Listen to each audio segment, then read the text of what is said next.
সুতরাং এই ধরনের নির্বাচন আমরা গত 17 বছরে এবং জাহাঙ্গীরনগর বিশ্ববিদ্যালয় গত 32-33 বছরে কিন্তু আমরা দেখিনি। সুতরাং আমাদের অভিজ্ঞতাও কম।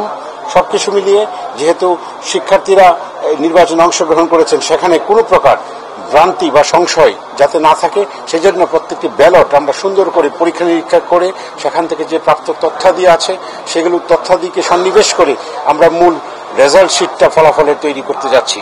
তো সেই ক্ষেত্রে একটু সময় বেশি লেগেছে, কিন্তু আমাদের সবকিছু রেকর্ড আছে।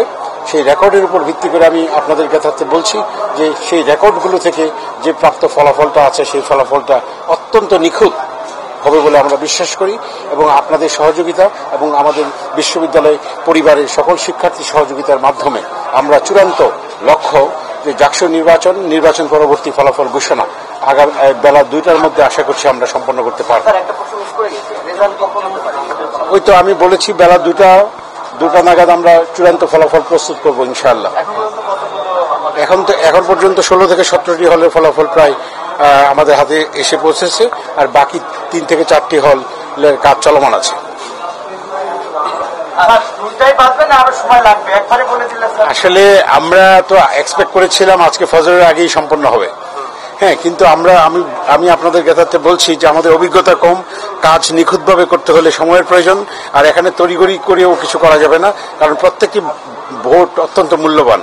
সেই জন্য আমাদের সেই ভোটের যে অধিকার আমাদের শিক্ষার্থীরা প্রয়োগ করেছেন, যেটা আমাদের সকলের জন্য উদাহরণ হয়ে থাকবে, জাতির জন্য উদাহরণ হয়ে থাকবে, সেখানে প্রত্যেকটি ভোটকে আমাদের বিবেচনায় নিখুঁত ভোট কোথাও ভুলভ্রান্তি আছে কিনা সেটা দেখে কিন্তু বিবেচনায় নেওয়া হচ্ছে, এবং তাতে একটু সময় বেশি লাগছে আমরা বুঝতে পারছি। পাশাপাশি এখান থেকে যে ফলাফলটুকু আসবে সেটা অত্যন্ত প্রিসাইজ হবে, যুক্তিযুক্ত হবে।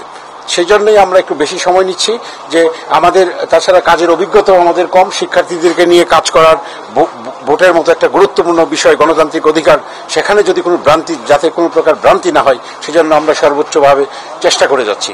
এবং আমাদের শিক্ষার্থীরা পুলিং এজেন্ট যারা হয়েছেন তারা কিন্তু সার্বক্ষণিক উপস্থিত থেকে তাদের মতামত এবং সেই ফলাফল সংগ্রহের যে তথ্যপত্রগুলি সংগ্রহের কাজটুকু যথাযথভাবে হচ্ছে কিনা সেটা তারা কিন্তু অবলোকন করছেন।